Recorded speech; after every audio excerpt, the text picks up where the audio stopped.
И во криза, граѓаните даноците си ги плаќаат на време. Најажурни годинава се беровчани кои за 9 месеци платиле 80% од доставените решенија за данок на имот. Од планираните 8.441.595 денари, остварени се 6.810.162 денари.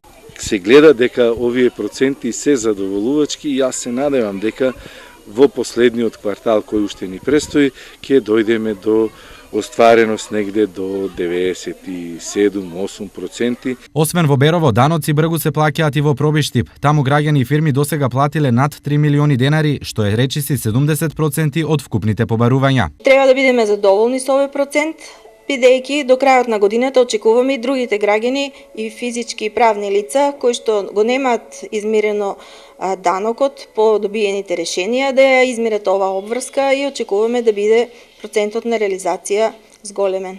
Во останатите општини од регионот во овој период наплатата на данок на имот се движи помеѓу 50 до 60%. До крајот на годината по овој основ општините треба да инкасираат околу 1 милион евра. Од друга страна, најголем промет со недвижнини во регионот има во Штип. Таа тенденција е задржана и оваа година, но во текот на оваа година се извршени поголем број на трансакции, од истите се наплатени помалку средства. Започнувајќи од 1.1.2013 до 1.10.2013 година имаме наплатено вкупно 17,5 милиона денари по основ на данок на промет на недвижности од вкупно 338 предмета, а додека за 2014 година имаме наплатено 16,5 милиона денари од 410 предмети. Што ќе се случува во наредните 3 месеци е неизвестно, но по обичај тогаш административно се заокружуваат најголемиот дел од трансакциите, што значи и повеќе пари за локалните самоуправи.